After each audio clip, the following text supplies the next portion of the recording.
대단히 비정상적인 공사입니다. 예를 들어서 공사 대금을 견적서대로 주지 않고 현금으로 줄 테니 일부만 받아라 라는 식의 행태를 보였습니다. 공공기관 계약이나 공사라고는 도저히 보여지지 않는 행태이고요. 마치 조폭 같은 행태입니다. 100번 양보해서 사우나를 집무실에 짓더라도 합법적으로 해야 합니다. 김용현 등 일부 경호처 인사들이 윤석열 전 대통령에게 잘 보이고 싶은 욕망이 빚은 일종의 불법 공사라고 저는 생각합니다. 좀 더 깊이, 더 자세히 들어보는 이가혁 라이브의 간판 코너 더 인터뷰 시작하겠습니다. 윤건영 더불어민주당 의원 나와 있습니다. 어서 오십시오. 안녕하세요. 네, 사실 윤 의원님 모시고 원래도 이제 질문할 게 많은데 최근에 문제를 제기하신 이른바 비밀 사우나 논란 관련해서도 먼저 좀 여쭙겠습니다.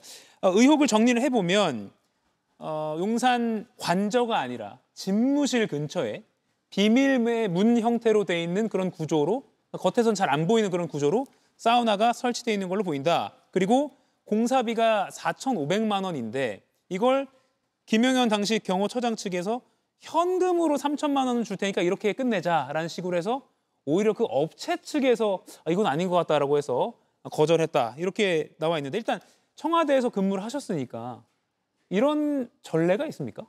우선 제가 2월 국정조사에서 밝혔던 건데 그때는 모두가 아니라고 부인을 하고 잡아댔었는데 이제서야 사실로 드러난 것 같습니다. 늦었지만 다행이라고 생각을 하고요. 청와대에는 대통령 집무실이 여민관과 본관에 각각 있습니다. 제가 아는 한 대통령 집무실 내 사우나 시설은 없는 걸로 알고 있습니다. 예, 그러니까 많은이라고 하면 안 되겠군요. 일부 이제 시청자분들께서 좀 오해하실 만한 것이 아니 대통령이 일하다 보면 사우나 좀 할 수 있지라는 반응이 있는데 그건 뭐 관저라면 모를까 또는 뭐 별도의 시설이라면 모를까 집무실 근처에 바로 이렇게 뭐 비밀스럽게 설치된 건 사실 그것도 좀 문제점으로 충분히 지적할 만하다는 생각이 들거든요. 국민정서법에 맞지 않습니다. 예. 말씀하신 것처럼 퇴근 이후에 대통령의 삶이 있으니 관저에 사우나를 지었다, 합법적으로 지었다라고 하면 문제가 안 되겠죠. 하지만 집무실에 사우나를 지었다는 거 아닙니까? 편백나무로 만든 최고급 비밀의 사우나를 지었다는 건데 그럴 이유가 뭐가 있습니까? 일과 시간 중에 사우나 가는 사람이 대한민국에 누가 있습니까? 예전에 영화에서나 나오는 장면 아니겠습니까? 영업하시는 분들이 전날 숙취로 인해서 과로로 잠깐 낮에 다녀왔다. 이것 또한 과거 이야기 아니겠습니까? 대한민국의 일국의 대통령이 대낮에 일과 시간에 사우나를 들락날락한다? 부끄러운 거 아닌가요? 그리고 역대 대통령들은 대통령의 일정을 분 단위로 관리합니다. 그만큼 대통령의 시간이 중요한데 어디 사우나 갈 시간이 있겠습니까? 사우나라는 발상을 했다는 것 자체가 저는 기괴하다고 생각합니다. 네, 분명히 다시 한번 강조돼야 될 건 관저, 퇴근 후가 아니라 집무실 근처에 비밀스럽게 설치가 된 걸로 보인다라는 건데 이게 또 공사를 일종의 발주한 주체가 경호처, 그러니까 김용현 경호처장 당시 상황인데 비밀스러운 구조를 요구했다라는 게 또 의혹의 핵심인 것 같습니다. 지금 저희가 디자인 회사 측에서, 건설 회사 측에서 도면과 또 디자인 시안을 저희가 지금 보여드리고 있는데 보면 겉에서는 잘 보이지 않는 그런 구조로 요청을 했다라는 겁니다. 왜 이런 비밀스러운 구조를 왜 김용현 처장 쪽에서 요구를 한 걸까요? 감추려고 한 겁니다. 감추려고 했다. 누가 보더라도 상식적이지 않고 일반적이지 않지 않습니까? 집무실에 건식 사우나를 둔다라는 건 그리고 김용현 전 경호처장이 했다라는 건 전 일종의 뇌물로 봅니다. 이 설치가 됐던 게 2022년 윤석열 정권 집권 직후였습니다. 즉 경호처장이 윤석열에게 잘 보이기 위해서 소위 말하는 진상을 한 겁니다. 그렇기 때문에 이렇게 무리한 짓을 한 거고요. 만약에 설령 대통령의 집무실이 아니라 관저에 사우나를 설치한다면 그건 대통령실 예산으로 집행돼야 되는 겁니다. 경호처 예산으로 절대 집행돼서는 안 되는 것입니다. 그 부분인데요. 김용현 경호처장 측에서 건설 회사 쪽에, 건축회사 쪽에 현금으로 3천만 원을 줄 테니까 이걸로 처리해달라. 근데 이 업체에서 예산을 추정한 건 4,500만 원을 추산을 했는데 현금으로 할 테니까 3천만 원으로 끝내자. 그래서 업체에서 공사를 거절했다. 그럼 뭐 영수증이나 증빙서류 없이 현금 처리를 하려고 했다는 또 의혹으로도 뻗어나갈 수가 있는데 그러니까 말씀하신 대로 윤 당시 대통령에게 진상을 하려 했다. 라고 이야기가 이어진다고 볼 수 있겠네요. 맞습니다. 요즘 재래시장 가도 현금 거래 잘 하지 않습니다. 아파트 인테리어 공사를 해도 현금으로 하지 않는 시대인데 예. 현금으로 주고받겠다라고 하는 것은 첫 번째로 그 실체를 감추려고 하는 거 아니겠습니까? 요즘 가끔 가다 보면 현금을 위주로 쓰시는 분들은 기록에 남기지 않기 위한 거지 않겠습니까? 첫 번째 이유는 사우나라는 걸 비밀에 붙이기 위해서, 기록에 남기지 않기 위해서 현금을 저는 썼다고 생각되고요. 두 번째는 그 현금의 용도, 즉 출처를 가리기 위해서라고 생각합니다. 예. 공식 예산에서 집행됐다고 하면 절대 현금으로 쓸 수가 없습니다. 다만 그게 비자금이라든지 특활비라든지 조금은 석연치 않은 예산을 썼기 때문에 또는 검은 돈을 썼기 때문에 현금으로 썼을 거라고 생각을 합니다. 예. 계속 말씀드리지만 합법적인 방법으로 해서 대통령의 관저나 뭐 침실에 설치했다라고 하면 누가 모르겠습니까? 하지만 이 부분은 불법적인 방법을 동원해서 불법적인 돈을 사용했기 때문에 엄중한 문제가 있다라고 지적하는 겁니다. 예. 그러면 이게 지금도 용산 대통령실에 이 시설이 남아 있다고 파악이 뭐 되시는 게 있습니까? 그건 제가 확인하지 못했습니다. 예. 왜냐하면 내란 이후에 윤석열 정권 측에서 철거를 했을 수도 있고요. 고양이 놀이시설도 떼가는 판국에 이거라도 그냥 뒀을까 싶긴 한데 그건 제가 확인하지 못한 부분입니다. 예. 결국 뭐 자금이 3천만 원이 최종적으로 들어간 건 아니지만 왜 이런 행동을 하려고 했느냐, 이것도 수사기관이 좀 밝혀야 될 부분이 있다고 보시는 겁니까? 맞습니다. 특검에서 조사를 해야 될 것이고요. 예. 저는 뭐 똑같은 공사가 아마 시행됐을 걸로 봅니다. 앞서 말씀드린 것처럼 뇌물죄와 배임 혐의에 대해서 철저하게 따져야 될 부분입니다. 이런 것이야말로 윤석열 정권의 용산 이전의 대표적인 사례라고 저는 생각되거든요. 예. 왜 용산으로 가려 했느냐? 이유 중에 하나도 뭔가 이런 편의시설이나 뭐 그 기회를 틈타서 뭔가 윤 전 대통령에게 잘 보이기 위한 그런 시설물을 표현을 빌리자면 진상하는 그런 행동들이 이어졌을 수 있다. 그렇기도 하고 예. 용산 이전이야말로 윤석열 정권의 첫 번째 잘못된 스텝이라고 생각합니다. 거기에서부터 많은 문제가 비롯되었기 때문에 이런 문제를 하나하나 제대로 따져야 된다고 생각합니다. 예, 이 비밀 사우나 논란은 계속해서 저희 언론도 잘 주목해 보겠습니다. 자, 그리고 오늘 윤석열 전 대통령이 김건희 특검에 첫수한 오늘 날짜였는데 네. 뭐 많은 분들이 예상한 대로 불응을 했습니다. 그런데 변호사 선임계도 안 냈다. 이게 특검의 설명이고요. 그리고 이 방송 전에 또 전해진 소식에 의하면 뭐 눈이 굉장히 안 좋은 걸로 지금 그런 주치 판단을 받았다. 다만 또 특검 쪽에서는 공식적으로 그런 걸 접수한 바는 없다. 이렇게 또 의견이 좀 갈리고 있습니다. 불출석 당연히 예상하셨죠? 당연히 예상했고요. 예. 저는 크게 세 가지 이유가 있을 걸로 보입니다. 첫 번째는 윤석열 측에서는 불법 내란 자체를 인정하지 않습니다. 네. 그리고 특검 자체를 인정하기 않기 때문에 나갈 이유가 없다라고 보는 것이고 12월 3일 비상계엄을 구국의 결단이라고 지금도 아직도 여전히 잘못된 생각을 하고 있는 것이지 않습니까? 예. 그리고 두 번째로는 우리가 축구할 때 보면 침대 축구라는 말이 있지 않습니까? 시간 끌기.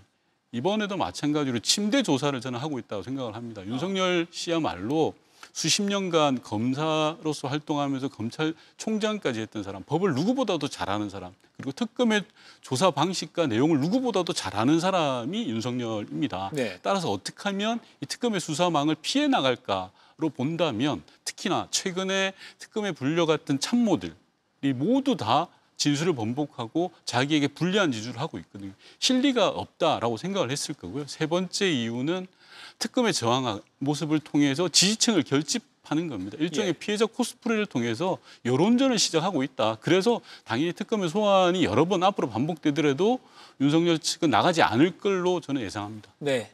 두 번째 이유, 나가서 득될 게 없다. 모든 자신의 옛 부하 동료들이 불리한 진술을 하고 있으니 그냥 안 나가는 게 오히려 이득이다라는 그런 전략적 판단. 그리고 예전 국정농단 특검 수사팀장도 했으니까 누구보다도 법을 잘 아니까 지금 상황을 안 나가는 게 제일 유리하겠구나라고 판단을 한다고 보시는 거군요. 맞습니다. 서정욱 변호사가 윤 전 대통령 측근이죠. 특검의 건강 악화가 이유가 아니라 불만이 커서 특검 자체를 보이콧하는 것이다라는 취지로 라디오 생방송에서 말을 한 바가 있습니다. 그러면 물론 하루 지난 오늘 이제 실명 소견 주장이 나왔지만 이 실명 소견 또는 건강 이상설이라고 제가 네이밍하겠습니다. 크게 특검 조사를 못 받을 정도는 아닐 수 있겠다라는 추정도 무리가 없겠네요. 감옥에 계속 있으면 몸 좋아집니다. 아, 그런가요? 그리고 술을 안 먹고? 술 안 먹고요. 예. 매일 1시간씩 운동 따박따박 하고 예. 반성하고 그럼 정신 건강도 좋아지고 육체적으로도 좋아질 거라고 생각을 합니다. 예. 중요한 건 윤석열 전 대통령이 이제까지 국민에게 보여준 모습입니다. 단 한 번도 진정어린 사과와 반성을 하지 않습니다. 오로지 자기가 잘했다, 자기는 잘못이 없다라는 식으로 국민을 대하고 있는 것이 문제라고 생각이 들고요. 예. 앞서 말씀드린 것처럼 특검에 대해서 이건 보이콧하는 겁니다. 시간을 끌면 끌수록 자기한테 유리하다라고 생각하기 때문에 안 나가는 거고, 왜냐하면 자기가 해본 수사거든요. 박근혜 국정농단 특검에서 자기가 해봤기 때문에 너무나 잘 알고 있는 사실입니다. 예. 시간 끌기로 계속 나올 겁니다. 앞서 저희가 4명의 패널들과 얘기할 때도 이게 다룬 주제이긴 한데 뭐 심평 변호사가 이렇게 이야기했습니다. 1.8평짜리 좁은 독방에서 고생하고 있다는 취지로 페이스북에 연일 주장을 하고 있고요. 이게 뭐 인권 탄압이다, 미국이 나서줘야 한다 이런 취지로 말을 했는데 이것도 역시 뭐 일부 지지자들을 향한 목소리다 이렇게 보십니까? 당연합니다. 감옥에서 오캉스 할 생각하는 것 같아요. 지금 윤석열 씨는 죄를 지어서 벌을 받는 겁니다. 예. 양심수도 아닙니다. 잡범보다도 더 못한 내란범입니다. 그럼 그게 합당한 벌을 받는 게 맞는 거라고 생각을 하고요. 지난 10일 동안 접견을 70회 했더라고요. 보니까 네. 그 70회 중에 변호인 접견이 66번이나 했습니다. 10일 동안. 그렇다면 낮 시간에는 거의 모든 시간을 변호인 접견을 통해서 시간을 때우고 있다는 겁니다. 즉 네. 재벌들이 해왔던 황제 접견, 황제 수용 생활을 하고 있는 겁니다. 그런데 무슨 건강 이상설이고 1점 몇 평이고라는 이야기를 하는지 저는 이해할 수가 없고요. 아하. 특히 심평 변호사께서 미국에게 내정 간섭을 요구하는 듯한 그런 발언을 하신 거 보고 정말 부끄럽습니다. 타국에 대해서 우리나라 내정을 간섭해달라라는 식으로 이야기하는 건 정말 사대주의의 끝판왕이라고 생각을 하거든요. 예. 미국 사람들이 볼 때도 웃음밖에 안 나올 거라고 저는 왜 생각합니다. 갑자기 우리한테 이러냐? 그렇죠. 예. 참고로 변호인 접견은 이런 테이블에서 어떤 칸막이 없이 테이블에서 에어컨이 나오는 방에서 주로 이루어지죠. 이동이 자유롭고요. 예. 뭐 편하게 움직일 수도 있고요. 시원하고요. 예. 예, 그건 감옥 생활이 아닙니다. 알겠습니다. 김건희 씨의 그 목걸이 논란은 뭐 길지 않게 질문 드리겠습니다. 오늘 새로 나온 보도를 보니까 그 6천만 원짜리 추정되는 그 목걸이가 진품일 때 6천만 원인데 특검도 이게 가품으로 이른바 소위 짝퉁으로 판단을 했다. 그런데 진품이 어디 있을 것이고 바꿔치기를 했을 것으로 특검은 수사 방향을 잡고 있다 하는데 이건 좀 어떻게 평가하십니까? 이제까지 김건희 씨 측에서 했던 모든 주장들이 거짓이었습니다. 말 바꾸기를 했거나 이렇게 갔다가 저렇게 했거나 당시 상황에 맞춰서 자기에게 유리한 쪽으로 이야기했기 때문에 지금의 주장 또한 신뢰할 수 없다라는 생각이 들고요. 모조품을 해외 정상으로서 영부인으로서 활동하면서 착용했다라는 것 자체도 이상합니다. 예. 없으면 안 하면 되지 모조품을 할 일입니까? 그리고 모조품을 친오빠의 장모집에 두었다? 그 자체도 이상한 거 아닙니까? 사돈한테 모조품을 선물할 일이 없는 거지 않습니까? 저는 이것이야말로 특검에서 하루빨리 진실을 가려야 될 일이라고 생각합니다. 그러면 친오빠의 집도 아니고 친오빠의 장모의 집에서 발견된 건 고의적으로 은닉하거나 고의적으로 진품을 숨기고 가품을 거기 넣어놨다. 의도성이 다분하다 이렇게 보십니까? 저는 특검의 수사 방향의 혼선을 초래하기 위한 것이라고 생각을 합니다. 수사 방향 혼선 초래다. 맞습니다. 예. 그래서 특검의 수사는 계속 말씀드리지만 시간이 정해져 있는 거지 않습니까? 한번 길을 잘못 가면 며칠이라도 손해보면 큰 것이거든요. 예. 따라서 저는 김건희 씨 측에서 오히려 파놓은 부비트랩 같은 거라고 생각을 합니다. 그러니까 더 중요한 줄기가 많이 있는데 네. 뭔가 여기서 시간 끌기에 당하해서는 안 된다라는 지금 분석을 하시는 거군요. 맞습니다. 그렇군요. 알겠습니다. 이 목걸이도 사실은 다룰 내용이 많은데 시간 관계상 넘어가겠습니다. 윤건영 의원님을 모시고 싶었던 이유 중에 하나가 또 이 부분입니다. 이재명 정부 들어서 물론 어제 김여정 부부장이 우리 대한민국에 대해서 조금은 강한 비난성 발언을 하긴 했지만 아무튼 전 정권에 비해서는 훨씬 다른 유화 제스처를 우리 정부가 먼저 꺼내 들었습니다. 뭐 대북 방송을 일단 중단하고요. 뭐 또 북한 주민을 인도적으로 또 보내기도 했고요. 다만 어제 김여정 노동당 부부장이 이재명 대통령을 향해서 이재명 정권 들어서 첫 이제 공식 담화문을 내놓은 게 전임자와 다를 바 없다. 그리고 한국과 마주 앉을 일 없다. 이런 담화를 냈는데 뭐 일종의 북한 전문가라고 저희 북한에 여러 번 가보셨으니까 어떤 의도라고 보십니까? 일단 이게 진심이 아닐 수 있다라고도 보십니까? 우선 저 김여정을 제가 여러 번 만났던 사람인데요. 아, 예. 김여정 부부장은 대남 대미 스피커로서 지금 위치가 되어 있습니다. 그렇기 때문에 북한 당국의 공식 입장이라고 봐야 됩니다. 예. 어제 있었던 대남 메시지 그리고 오늘 대미 메시지 종합적으로 보면 이례적입니다. 대한민국과 미국에 대한 메시지를 동시에 낸다는 것 자체가 대단히 이례적입니다. 예. 그리고 내용을 들여다보면 일종의 주도권 싸움, 쌉바 싸움을 하겠다라는 걸로 읽혀집니다. 즉 이전과는 다르다. 지금은 핵을 보유한 보유국이다. 따라서 핵 군축 협상을 해야 된다라는 걸 강조하고 있습니다. 즉 네. 한반도 문제에서의 주도권을 자신들이 놓치지 않겠다라는 걸 지금 보여주고 있는 것이고요. 역설적으로 그 말은 뭐냐? 대화를 하겠다는 겁니다. 지금 당장은 아닐지언정 예. 대화의 조건이 성숙한다면 하겠다라는 것을 저는 보여주고 있는 거라고 생각합니다. 예.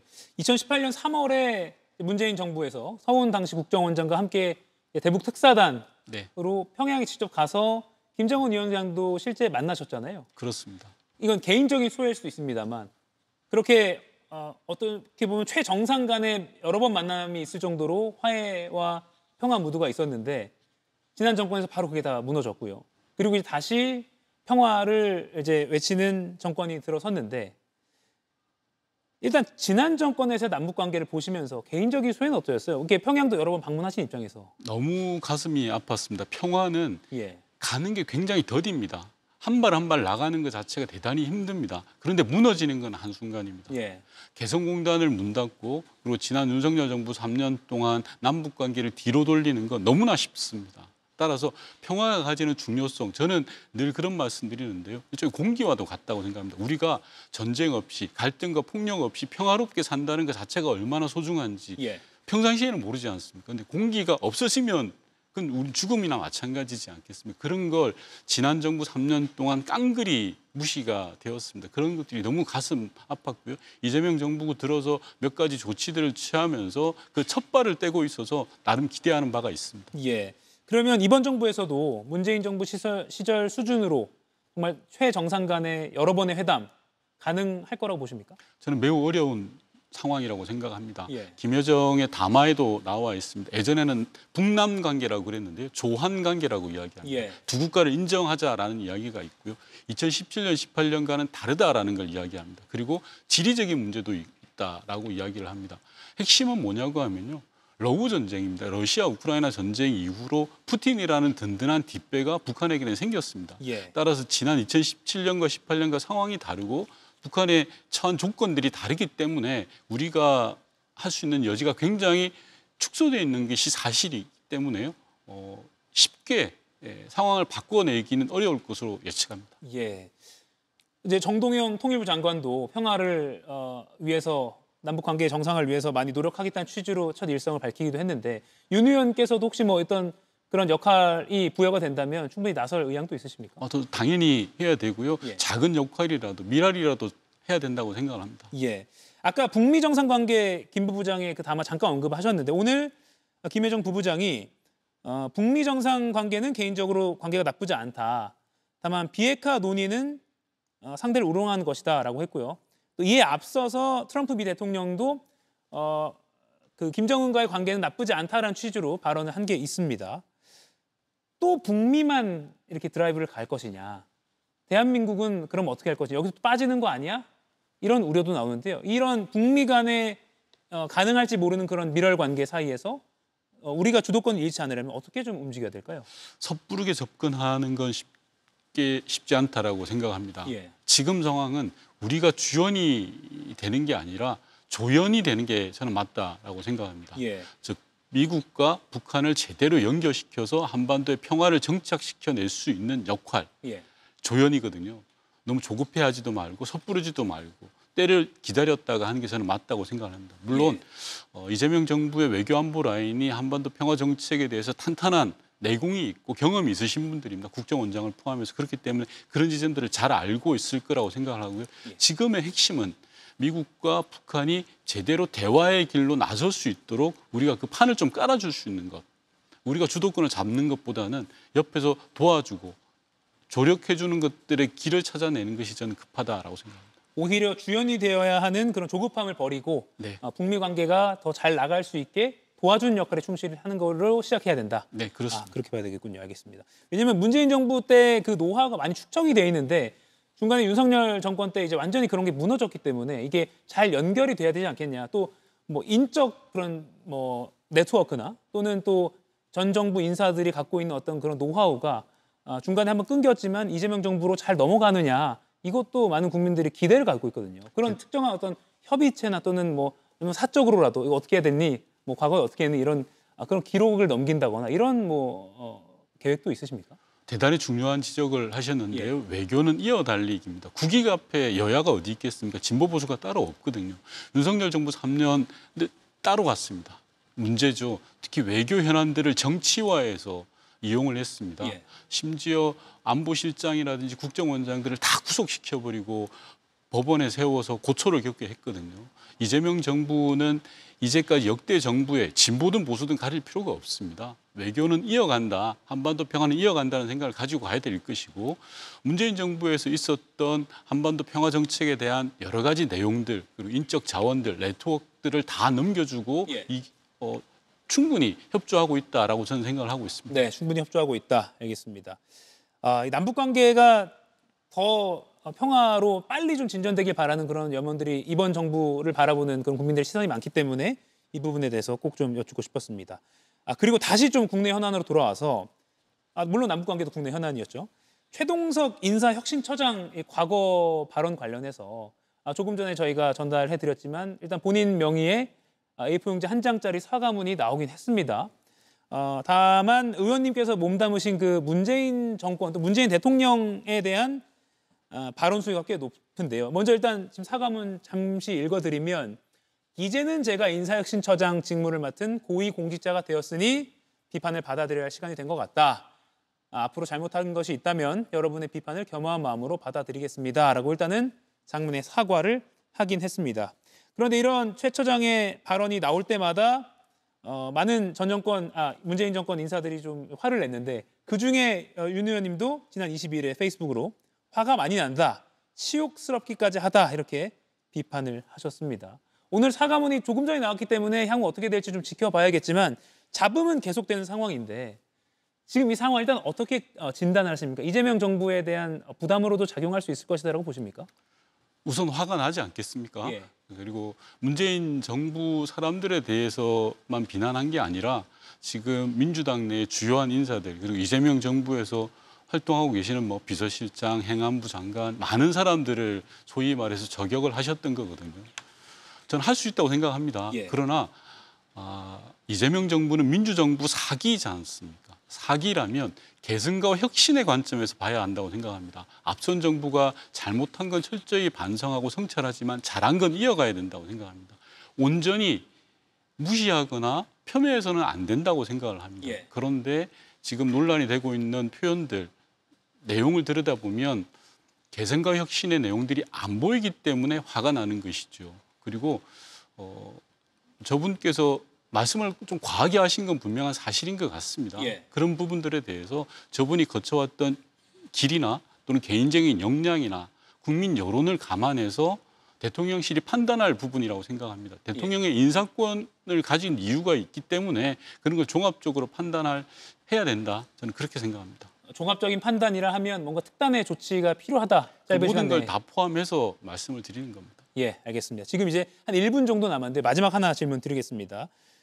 여당 일각에서 또 종교계에서도 어제 조계종 또 오늘 천주교 쪽에서 조국 전 조국혁신당 대표에 대한 광복절 특별 사면 요구의 목소리가 조금씩 나오고 있습니다. 일단은 같은 내각에서 또 동료로서 일을 하신 입장이긴 합니다만 좀 조심스럽게 또 접근을 할 수밖에 없지만 특별 사면의 필요성 좀 어떻게 보십니까? 사면권이야말로 대통령의 고유 권한입니다. 헌법에 명시가 돼 있지 않습니까? 그 자체를 언급하는 게 되겠다니 조심스럽죠. 다만 조국 전 대표의 경우에 그 정성호 법무부 장관께서도 이야기했지만 양형이 과하다라는 이야기를 하셨지 않습니까? 그리고 조국 전 대표 수사와 시작의 끝이 윤석열입니다. 쉽게 말하면 정적에 대한 표적 수사, 기획 수사였던 건 온 국민이 다 아는 사실이지 않겠습니까? 따라서 그런 측면에서 보면 국민 통합 차원에서 사면을 적극적으로 검토할 수 있다고 생각합니다. 예. 다만 앞서 말씀드린 것처럼 이 모든 것들이 대통령의 고유 권한이기 때문에 국민 여론이나 국민 통합들을 감안해서 대통령실이 제대로 판단해야 된다라는 말씀 드리고 싶습니다. 대통령의 고유 권한이다. 만약 대통령이 결정을 해야 한다면 또는 주변에서 조언을 한다면 광복절 또는 뭐 성탄절 조금 일찍일까요? 아니면 연말까지 좀 지켜봐야 될까요? 만약에 저보고 하라고 한다면 예. 저는 8.15 사면이 맞다고 생각합니다.